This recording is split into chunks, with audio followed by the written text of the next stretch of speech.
بسم الله الرحمن الرحيم. السلام علیکم ورحمۃ اللہ وبرکاتہ۔ الحمد للہ وکفی وسلام علی عباده الذین اصطفی، اما بعد۔ حاضرین و ناظرین، یہ درس نمبر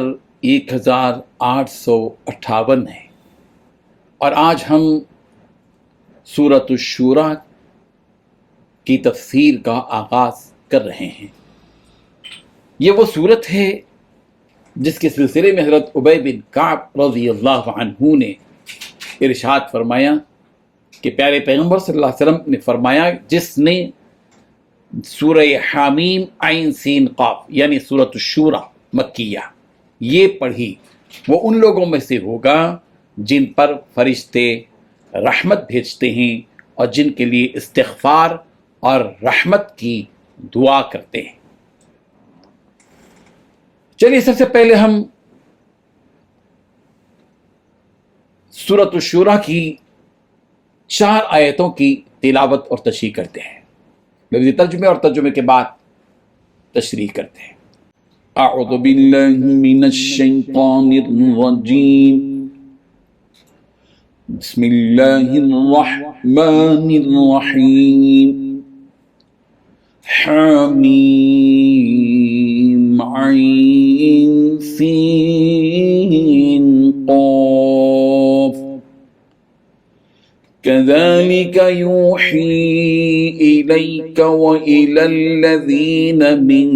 قبلك الله العزيز الحكيم له ما في السماوات وما في الأرض وهو العلي العظيم صدق اللہ العظیم۔ لفظی ترجمہ یوں ہے، حامیم حامیم عین سین قاف عین سین قاف یہ حروف مقطعات ہیں۔ کذالک اسی طرح یوحی وحی کرتا ہے الیکا آپ کی طرف، وإلی الذین اور ان لوگوں کی طرف جو من قبلک آپ سے پہلے، اللہ اللہ العزیز نہایت غالب، الحکیم خوب حکمت والا، لہو اسی کا ہے ما جو کچھ فی السماوات آسمانوں میں ہے، وما اور جو کچھ فی الارض زمین میں ہے، وہو العلی اور وہ بلند ہے، العظیم خوب عظمت والا۔ ترجمہ یوں ہے، حامیم عین سین قاف، اے پیغمبر اللہ جو عزیز و حکیم ہے تم پر اور تم سے پہلے جو پیغمبر ہوئے ہیں ان پر اسی طرح وہی نازل کرتا ہے، جو کچھ آسمانوں میں ہے اور جو کچھ زمین میں ہے سب اسی کا ہے، اور وہی ہے جو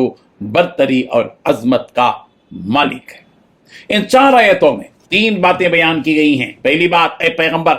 اللہ جو عزیز و حکیم ہے تم پر اور تم سے پہلے جو پیغمبر ہوئے ہیں ان پر اسی طرح وحی نازل کرتا ہے۔ دوسری بات، جو کچھ آسمانوں میں ہے اور جو کچھ زمین میں ہے سب اسی کا ہے۔ تیسری بات، وہی ہے جو برتری اور عظمت کا مالک ہے۔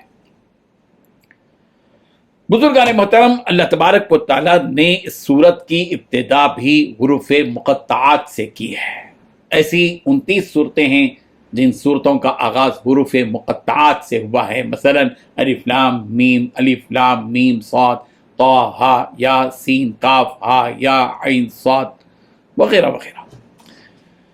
جن کے بارے میں صحیح قول یہی ہے کہ اس کی مراد اللہ تبارک و تعالیٰ کے سوا کوئی نہیں جانتا۔ چند اقوال ان حروف مقطعات یعنی حامیم عین سین قاف کے بارے میں منقول ہیں، چنانچہ حضرت حذیفہ بن یمان رضی اللہ عنہ سے مروی ہے کہ حضرت ابن عباس رضی اللہ عنہما کے پاس ایک آدمی آیا، اس نے حضرت ابن عباس رضی اللہ عنہما سے حامیم عین سین قاف کی تفسیر سے متعلق سوال کیا تو آپ نے اس کی طرف توجہ نہ دی۔ پھر اس نے دوبارہ اپنا سوال دہرایا تو پھر سے آپ نے اس کی جانب کوئی توجہ نہیں دی۔ پھر تیسری مرتبہ بھی اس شخص نے ہی سوال کیا تو آپ نے یعنی حضرت ابن عباس رضی اللہ عنہ نے تب بھی کوئی جواب نہیں دیا، تو پھر اس وقت حضرت حذیفہ رضی اللہ عنہ نے اس آدمی سے کہا کہ میں تمہیں بتاتا ہوں کہ تم کیوں بار بار یہ سوال کر رہے ہو۔ چنانچہ آپ نے فرمایا کہ یہ آیت ان کے گھر والے یا ایک گھر والے کے ایک آدمی کے سلسلے میں نازل ہوئی جس کا نام عبد الہ یا عبداللہ تھا۔ چنانچہ آپ نے فرمایا کہ یہ آیت ان کے گھر والے ایک آدمی کے سلسلے میں جو نازل ہوئی وہ یہ تھا کہ وہ آدمی مشرق کی کسی نہر کے پاس آیا اور وہاں 2 شہر آباد کیے کہ ان دونوں شہروں کو ایک نہر جدا کرتی تھی جہاں پر ہر قسم کے جابر اور سرکش لوگ رہا کرتے تھے۔ تو جب اللہ تبارک و تعالیٰ نے اس کی ملکیت کو چھیننے اور اس کی دولت اور مدت حکومت کو ختم کرنے کا حکم فرمایا تو اللہ تبارک و تعالیٰ نے ایک شہر پر رات کے وقت آگ کو بھیجا تو وہ شہر جل کر کالا تاریک ہو گیا، گویا کہ وہاں کچھ تھا ہی نہیں، اور اس کا مالک تعجب میں پڑ گیا کہ کس طرح وہ شہر بنجر اور ویران ہو گیا، یہاں تک کہ جب وہاں جبار اور سرکش قسم کے لوگ جمع ہوئے تو اللہ تبارک و تعالیٰ نے انہیں بھی اس شہر کے ساتھ زمین میں دھسا دیا۔ تو یہی مطلب ہے عین کا کہ اللہ نے عدل کیا، اس کے معنی ہیں سیکون یعنی ان قریب ہوگا، اور قاف کے معنی ہیں جو ان دونوں شہروں کے درمیان واقع ہے۔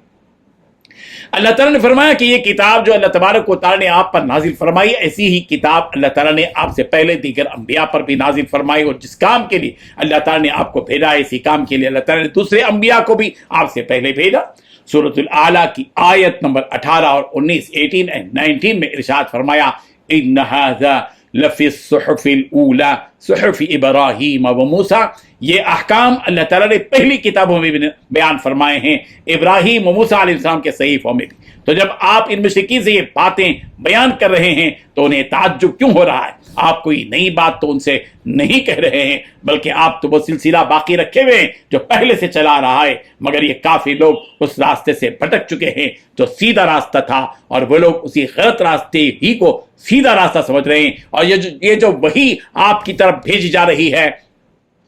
وہ وحی اس اللہ کی جانب سے بھیجی جا رہی ہے جو آپ کے دشمنوں سے انتقام اور بدلہ لینے میں بڑا زبردست ہے، اور آپ کو بھیجنے اور مخلوق کو پیدا کرنے میں کیا مصلحت ہے اس سے بھی وہ پروردگار واقف ہے۔ آپ ان مشرکین کو جس رب کی عبادت کی جانب بلا رہے ہیں اور جس رب کی عبادت کا انہیں حکم دیا گیا ہے وہ رب وہی ہے جو آسمان اور زمین اور ان کے درمیان بسنے والی ہر چھوٹی اور بڑی چیز کا مالک ہے۔ تو جو سب کا مالک ہے وہی تمہارا بھی مالک، اور جو مالک ہوتا ہے اس کا حق یہ ہوتا ہے کہ مخلوق اپنے خالق و مالک کی اطاعت کرے، اور جو اس کی اطاعت سے منہ موڑے گا اسے اس کی سزا دی جائے گی، اور تمہارے اس طرح منہ موڑنے سے اس رب کی شان میں ذرہ برابر بھی فرق آنے والا نہیں ہے۔ تم اس کی عبادت کرو یا نہ کرو، ہر حال میں اس رب کی ذات بڑی اونچی اور بڑی شان والی ہے۔ اللہ تبارک و تعالی ہم سب کو اس کی معرفت نصیب فرمائے اور اسی کی عبادت کرتے رہنے کی توفیق عطا فرمائے، اور اسی توحید کے ساتھ ہماری یہ جان